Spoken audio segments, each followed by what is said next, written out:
right here is like Disneyland for adults who like to dance and party. Welcome to the forest, Electric Forest. We drove the RV all the way up to Michigan for 4 days of getting geared up here in the forest. Happy forest, y'all. Happy forest, y'all.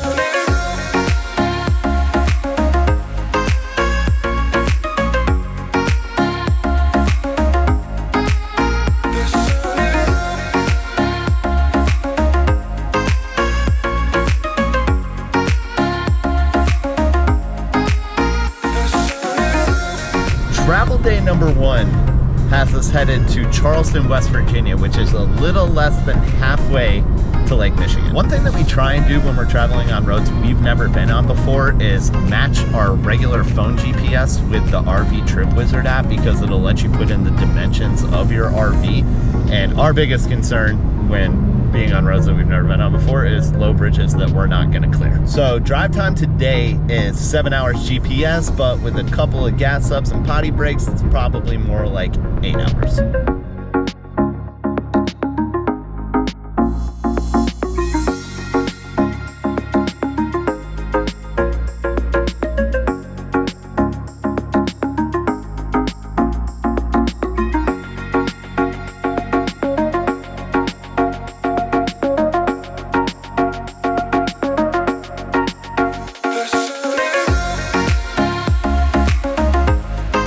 We might be in the mountains, but the tide has turned a little bit when it comes to the views, because as soon as we cross the border into Virginia from North Carolina, you get up into the mountains there, and it's just fluffy green trees for miles and miles and miles. Beautiful views, including all the way up into West Virginia, 77 to 64 West. Yeah, it's absolutely gorgeous.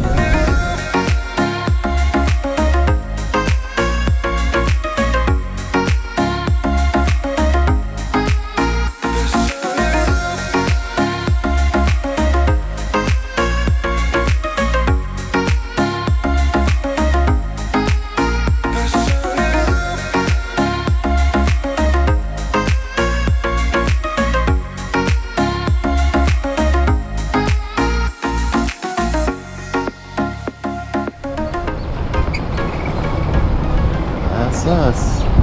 Nice pull through.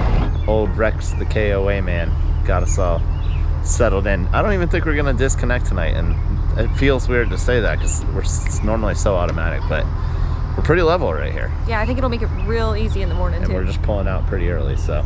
We rolled up and went to go plug in, and we may have blown like half the park's power, but we're not sure it was us. Or was it just bad timing? I don't know. I don't know. But either way, it's fixed now. Yeah. Travel day number 2, little more than halfway left. Our goal today is to reach Muskegon, which is about 30 minutes down the road from where Electric Forest is. That's how you pronounce it? Yes. I've been pronouncing it Muskegon in my head. I have no clue. We're actually headed to another KOA today, and that's for a couple of different reasons. You tend to know what you're gonna get with the KOA, which consistency is good. They also usually allow late check-ins, and we do roll in pretty late sometimes. Especially on these long drive days. And we get to use our KOA rewards. Yeah, which saves us like 10%. So we paid $45 to stay here last night. We're just about to cross into Ohio, and we're crossing a bridge that you may have seen in an early 2000s movie, The Mothman Prophecy, starring Richard freaking Gere. And if you've never heard the story before, the Mothman apparently was this big black flying creature with bright red eyes that was attacking people in the 60s in Point Pleasant, West Virginia. And some people say that the Mothman was actually, instead of attacking, trying to warn the people of Point Pleasant that a bridge that crosses between West Virginia and Ohio is going to collapse, which it did, in which many people died. And all of this is like based on true stories and people's recollections of what happened. So there's a lot of myth and legend in this area. And also, this is the first time either one of us have ever been in the state of Ohio. Very true.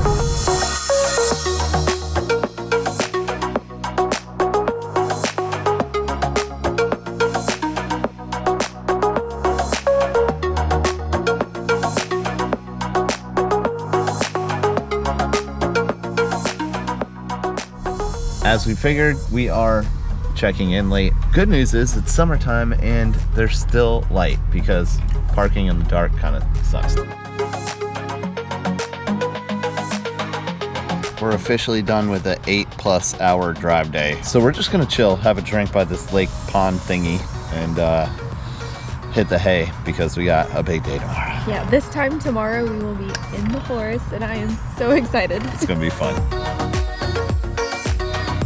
All right, girls, just remember, you always got each other. Protect each other out there, okay, in these streets. They'll be fine. All right, girlies. Hey, you're gonna have lots of fun, okay? She's like, I know, Dad. Let me go. Okay, time to go, Dad. All right, girls are at their doggy daycare for the next 4 days. They grow up so fast. Same as we did last time when we went to the Tennessee Caverns, we're using the Rover app to board the dogs. Now, in our opinion, they've had a better experience the 2 or 3 times that we've used Rover because, you know, they're in someone's home, someone's around, there's other dogs, there's a bit more freedom than if you board them in a kennel. And while we're definitely not sponsored by Rover, we do have a code that might help you save some money if you decide to board your dogs and you've never used Rover before. So we're gonna put it in the description below.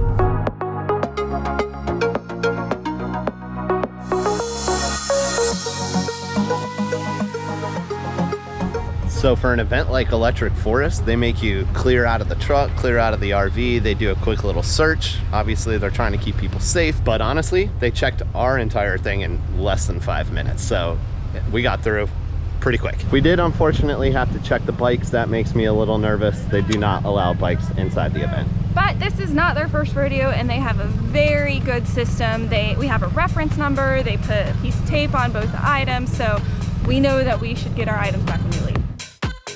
Electric Forest has many camping options, including tent camping, RV with and without power, hotel rooms, cottages, and more. The Double J Resort is a fully functioning resort for the rest of the year as well that is definitely worth checking out. Day 1, into the forest we go. Happy forest, y'all.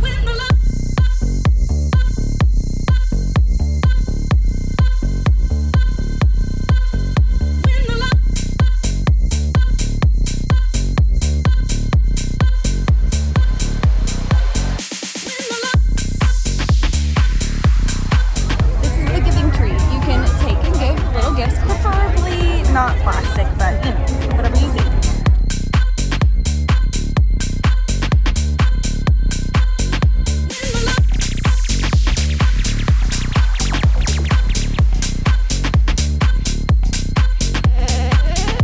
People say you should enter the forest for the first time at night so that you can get the full effect of the lights and art installations.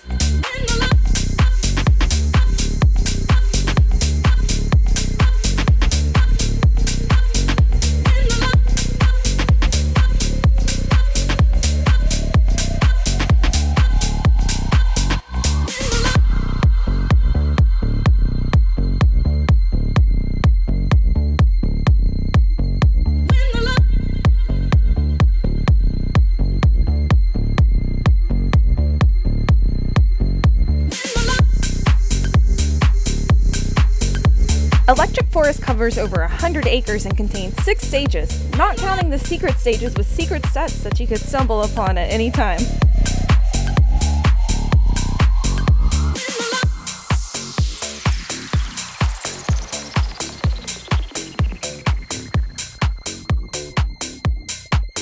The festival has artists from many genres performing, but focuses mainly on jam bands and electronic dance music.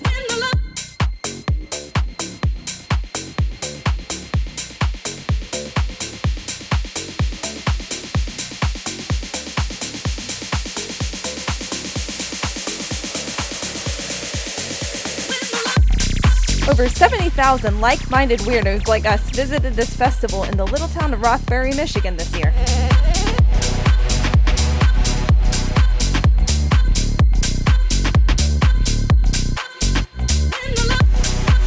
Did we mention that they had festival-sanctioned RV after-parties that go all the way until dawn every night in the GA camping section?